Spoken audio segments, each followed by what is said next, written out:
নরসিংদী সদর উপজেলার পাঁচদোনায় দুই প্রার্থীর সমর্থকদের মধ্যে ধাওয়া পাল্টা ধাওয়া ও সংঘর্ষের ঘটনা ঘটেছে। এতে আহত হয়েছে 10 থেকে 12 জন।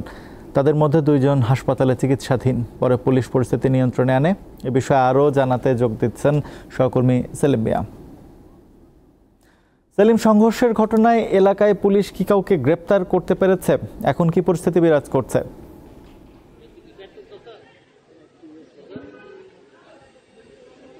জি, আমি এখন হ্যালো রাজীব, আমি এখন দাঁড়িয়ে আছি নরসিংদী জেলার মূলপাড়া সরকারি প্রাথমিক বিদ্যালয় মাঠে। গত কিছুক্ষণ আগে কাকুশিয়া সরকারি প্রাথমিক বিদ্যালয় মাঠে একটি গ্রুপের একটি সংঘর্ষ সংঘটিত হয়। এতে 10 জন আহত হয়েছে, 2 জনকে গুরুতর অবস্থায় হাসপাতালে পাঠানো হয়েছে। 8 জনকে প্রাথমিক চিকিৎসা দিয়ে তার বাড়িতে পাঠিয়ে দিয়েছে। এর মধ্যে সংঘর্ষ চলাকালীন সময়ে প্রায় 15 মিনিটের মতো ভোট স্থগিত ছিল। এরপরেই জানতে পারলাম যে মূলপাড়া সরকারি প্রাথমিক বিদ্যালয়ের কেন্দ্রের বাইরে একটি সংঘর্ষের ঘটার সম্ভব হচ্ছে। এটা ওইখানে চলে আসছি।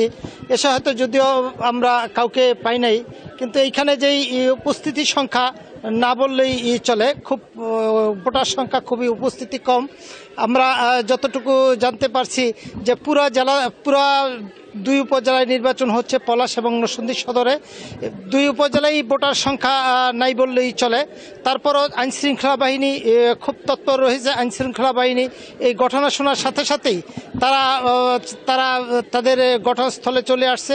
র্যাব, বিজিবি এবং নরসিংদী জেলা পুলিশ সুপার সহ জেলা প্রশাসক সহ সকলেই তারা মাঠে চলে আসছে যাতে কোনো বিশৃঙ্খলার সৃষ্টি না হয়।